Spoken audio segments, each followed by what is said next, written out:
welcome back to my channel. I hope you're all doing well out there. And today we're going to head back to Christmas horror movie territory. Before we do that, do me a favor. Like, comment, and subscribe. Join me here. I greatly would appreciate that. Also, as always, a shameless plug for my TeePublic and my Zazzle store. I'll leave a link for both of those in the description box below. And today we're going to travel back to 1972 for Silent Night, Bloody Night. Although that was not the original title, we will get into that. There's had a very awkward release, released several times, several title changes, and we'll get into that. This film was directed by Theodore Gershani, and it was released originally November 17th of 1972. It's rated R. It's about an hour and 25 minutes long, and it had a budget of $295,000. In this film, we have Patrick O'Neal playing John Carter. He is a lawyer, real estate lawyer, who comes in to broker a deal for this house we're going to talk about. And he was most notable, as soon as I saw him, I remember him. He's the captain in Under Siege from 1992, the Steven Seagal film, who gets shot by Gary Busey in a dress. James Patterson plays Jeffrey Butler. He actually died a few short months after they wrapped production on this of cancer. Mary Warnoff's in this film with Diane Adams. She lives in this small community. And John Carradine, who he's passed away now, but he has a ton of credits over his career, and he plays Charlie. He's like on this small town council, or he's a town alderman, one or the other. And actually, Lloyd Kaufman was one of the producers on this film. Lloyd Kaufman would go on to found Troma Films. In this film is basically a slasher set on Christmas Eve.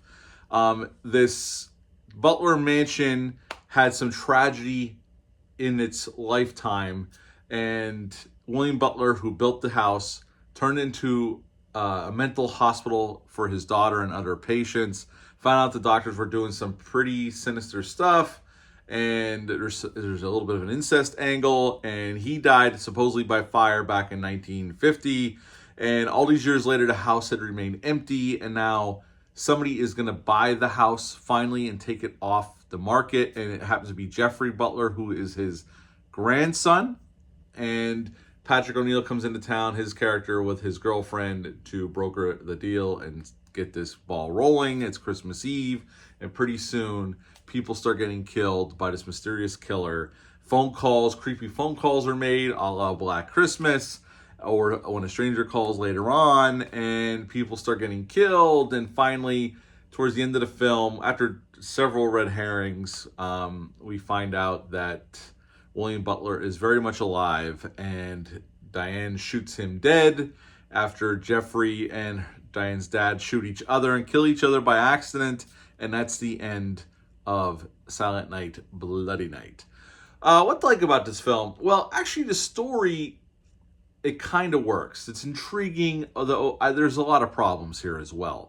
I don't think they stick the landing, and there's a lot of contrivances during the film. People act very, very strange. Like Mary Warnoff's character Diane, when she sees Jeffrey on the side of the road asking for help, his car's broke down, and he has a crowbar in his hand, and she drives right by him, and he turns around and starts smashing the window.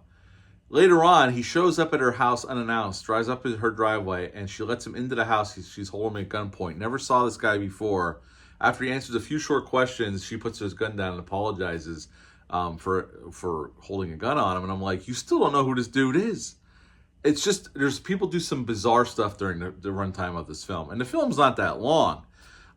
So I think the story is a half of a good story. This is a movie that should be remade. I think a remake they have remade it, but I think a remake with some money behind it. I haven't seen the remake or a sequel. There was a sequel to the remake.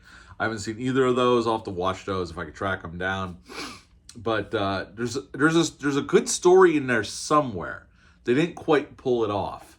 The murder mystery is like any other murder mystery in a slasher film. They're throwing some red herrings. I mean, you would swear Jeffrey's got to be. He's acting like a killer through the whole freaking movie, but it ends up not being. Wilford Butler's still alive, and he's killing people. I think the locations that they got to shoot in for a low-budget film are spectacular. They did film in this big house at Oyster Bay on Long Island. That's where they shot this film, and it's a beautiful location, for sure. The acting's okay. It ranges from good to not so good, but it's not awful. I've seen definitely worse. It's not overly gory. There is blood thrown around. The kills are pretty much, with an axe and stuff like that. It's not overly bloody, though. I mean, they do throw the blood around, but it's not overly what you would call a really gory film. This was filmed in 1970, like I said. It wasn't released till 72. At the end of the day, this is, it's a Christmas-themed horror film. It's okay.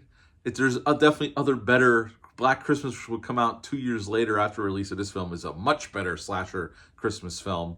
But, this is okay. I mean, it's on Tubi for free. The transfer is not the greatest, although the transfer for this one, I understand, has never been the greatest. And we're going to get into some of the trials and tribulations of the release of this film. And let's get into it right now. Before I give a rating on this film, like I said, was filmed in 70, wasn't released till 72. It was shot and initially released under the title Night of the Dark Full Moon. When it was released in 72, that's what it was released as. Then it got yanked from theaters. It got a small release, got yanked from theaters, and got re-released in 73 as Silent Night, Bloody Night. From the Cannon Group. This was Cannon's first film they've ever released to theaters. So, after a short drive-in run, unfortunately, on the film itself, there is a copyright notice, but unfortunately, they never filed a copyright. So this film, right after its release in 73, fell into public domain. So if you ever see a bunch of, I know I have this on DVD actually. It came with a big set of horror films. It's like a compilation, like 3 or 4 discs worth of horror films. This is one of them. This film is notorious for being thrown on horror compilation discs. And, it did get a better transfer, I think, some years ago. I don't remember what company released it, but the transfer that's on Tubi must be the old DVD transfer. It's not the greatest. It's okay, but okay. The directing of this movie is not the greatest either, so that doesn't help either. So that doesn't help. Now, after the release in 73, and then it fell into public domain, Cannon actually re-released this in 81 under the title Death House. So this movie had a few cracks at the wheel. I can't find any financials on it. I don't know how much money this film made, but it had 3 separate releases of this film. So I thought that was pretty funny how this thing just kept getting released and released. And in 1974, actually, after it had its little release in 73, CBS, of all stations, although back then there was only a handful of channels, bought the TV rights for $300,000, and they actually did show it. And nobody complained about this Christmas horror movie on TV. You think back then maybe people would have, but nope. I guess they had better shit to do at the time.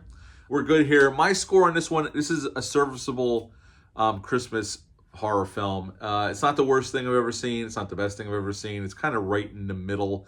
I would give this bad boy a 5.5 out of 10. 5.5 out of 10 for Silent Night, Bloody Night. Have you ever seen this one or even heard of it? Leave a comment down below. Let me know. Hit the thumbs up. Hit the subscribe button. Share this video. I greatly would appreciate that. I'll be back soon with some more reviews. But until next time, bye.